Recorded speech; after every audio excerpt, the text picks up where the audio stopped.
filming in Montana over at Hungry Horse Reservoir.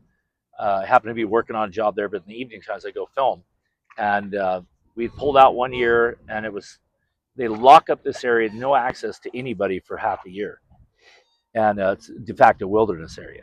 So when we were able to go back in to finish up the job, I was the first guy on the road going in there, and I thought, well, what a better. I mean, this is back when nobody was showing any damage caused by wolves, and I wanted to show the carnage on. I knew it was going to be on the road, Right. and so I went in there and I was filming. Actually, first thing I did is I followed the ravens. So I was driving up the roads, kind of watching, and I learned early on from the old trapping books that that's how the Indians would go kill the wolves. They'd follow the ravens. And so I went down this hill about 1,000 feet, and I went in, found this kill, and it was like in the snow, blood everywhere, like for hundreds of yards. Oh gosh. So it was, I could picture in my head what they were doing. I'd read enough about wolves at that time. I never had a intimate encounter at that time, but I'd read enough. And so I'm down filming, and I'm kind of like hunched over, and I'm filming this wolf kill, and I'm like the nose, like how they break the nose down. They literally like suffocate them. And so once they break the nose down, their blood is just flowing. They can't breathe. So maybe 10 minutes goes by, and all of a sudden I catch some movement out of the corner of my eye. And I'm looking over, and here's a wolf, No and way. it's bouncing off his front feet. And I'm Oh like, my what the gosh. heck is this? And then two more come out behind it, and then three more out behind it. Total of about 7, maybe 8, and they completely circle me, and I have the reservoir to my back. And I'm looking at it, and I go, this son of a bitch is prey testing me. Like, it's on. But I had my pistol on my hip. Yeah. So I pulled my pistol out. I'm still filming. And so I turned my pistol aside. I don't know why I did this, but I kind of like a gangster. And I just fired a couple shots. Yeah. All that did was deafen me. And that's one of my senses that I needed right then and there. And so they didn't do anything. They just kind of scattered around. But this one wolf was kind of in the middle. And he was just a big old male. And he was like he was directing traffic. And those other wolves were trying to get behind me. I couldn't go in the water because the water is about 35 degrees. And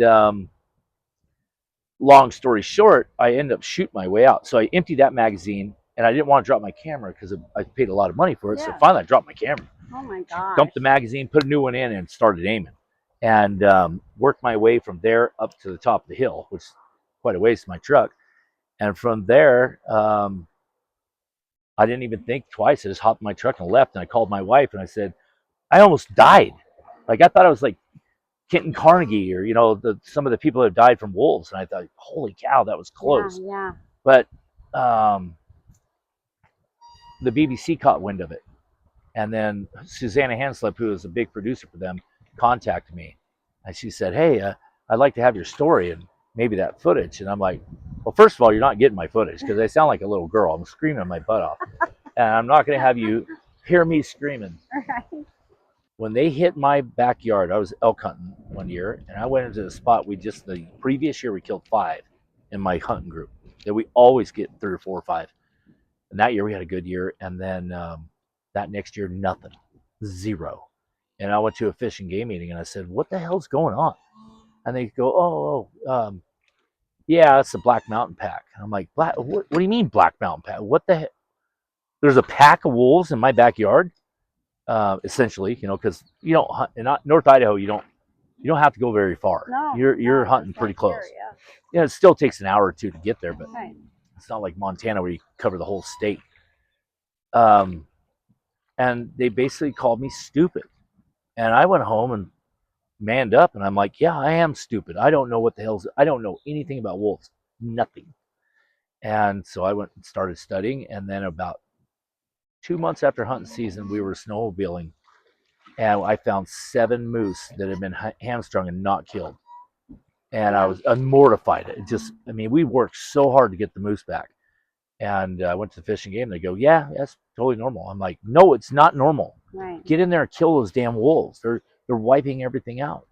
And I understood what was going on out in the woods. Like I said, I saw the carnage, and I picked up a magazine one day, an Audubon Society, like from the doctor's office or something, and it had a wolf on the front. And I read the article, and the author made the ranchers and the rural people that they interviewed or whatever. Yeah. They made them sound like idiots. Yeah, that pissed me off Like they too. were superstitious. Yeah. And, Oh, Little Red Riding Hood. oh Come on. gosh, I mean, that got my Irish up. So I spent 2.5 months in Europe this year studying wolves. So I was at the Oh my at god. the parishes and all the convents getting the records for Wow, wolf kills. really? Yeah. So I started out in Ireland. Ireland was just fun, but then I went to Spain. I spent a month in Spain, Wow, yeah. and then 3 weeks in Italy, and 2 weeks in Portugal. Wow. And the amount of people that were killed, there's no exaggeration. I think in Italy alone was probably about 25,000 people. I'll be darned. And then, do you know about Waterloo? The battle? Yeah, battle with Napoleon. That's when he got his butt kicked, and that was almost the end of Napoleon. Pretty much was. When he got his butt kicked there, he had 20,000 men killed by wolves when they retreated, and nobody talks about it. World War One, all the men who were out on the battlefield that were wounded got killed by wolves, and nobody talks about it. Really? So we're setting it up to be like that.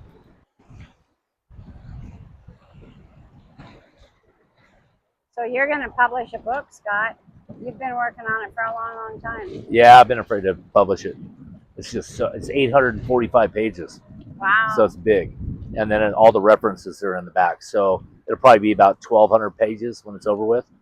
And when Bob Fanning was still alive, he asked me to split it up, make 2 volumes set. Mm-hmm. And so I'm kind of at that stage right now where I may do that, but it's hard. There's so much information. So much work, yeah. So and you've got a lot of artwork. I have probably, I think my oldest piece is 600 years old. There's some really, like, Russians did a really good job of documenting, and then the French were obsessed with the Russians for whatever reason. I think maybe during Napoleon time. Mm. But I bought, there's, I think I have 5, maybe 6 whole newspapers. It's called Le Petit. And so the front cover is, so what they would do is they print it, and they would hire people to paint the main pictures or the paintings in there. Yeah. And they're of how the wolves used to go into the markets and kill people, or a train that got stranded because they had a mini ice age in Europe where the trains were getting stuck and the wolves would come in and kill everybody on the train. So I bought those. They cost a lot of money because, of course, there's a lot of drama involved in that story. I think I have my oldest piece of my 600-year-old pieces are really good, really nice, and they're trapping wolves. So one really important thing to remember is it's happening today too. We hire these, so Foundation for Wildlife Management, they're a trapping organization here. They were started in Idaho. Right. And they pay money for people to go trap. But if you go back 600-700 years and you look at what happened there, it's the same thing. So here we have these wolf trappers, and 600 years ago, Louis was paying, and only approved by the king could trap wolves. Oh, sure. And this is in France. He would go and roll into a town. He's really famous. He got put up in a hotel for free. He got fed. He got all the drinks he wanted to drink. And he might kill, may not kill. Who knows?